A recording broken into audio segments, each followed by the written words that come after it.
Right, so I presented people with 5 or 6, well no, 5 or 6 Notes?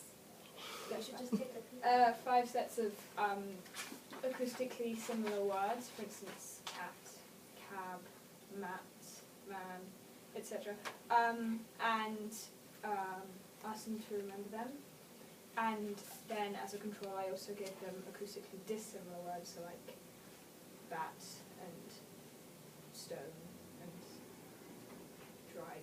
And then I gave them a group of semantically similar words, for instance, tall, broad, big, that were all similar in meaning.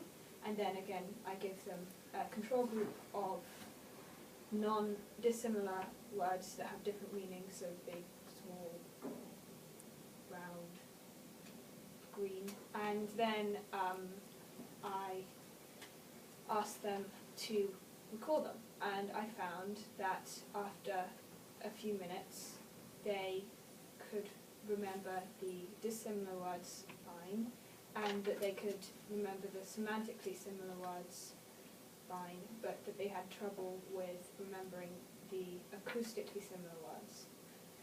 So therefore I concluded the short-term memory encodes acoustically.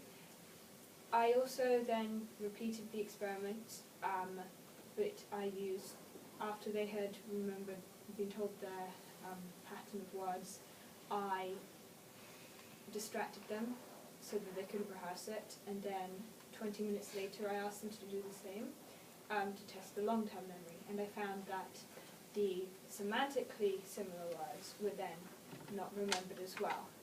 The acoustically similar words were more easily remembered.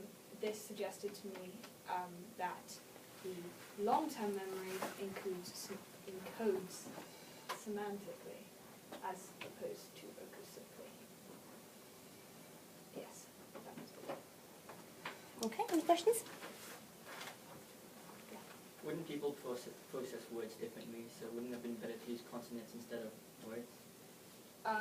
Well, they're just simple 3-letter words, so they're really not going to have that much meaning to people.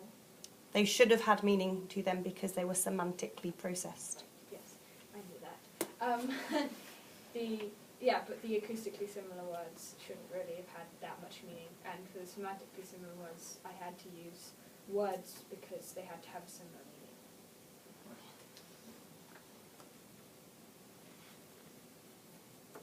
Any other questions? But there are other ways of encoding rather than just acoustic and semantic. What about visual encoding? Well, I determined that the short-term memory encodes mainly in acoustic, and the long-term memory encodes mainly in semantic, but both of them also use visual.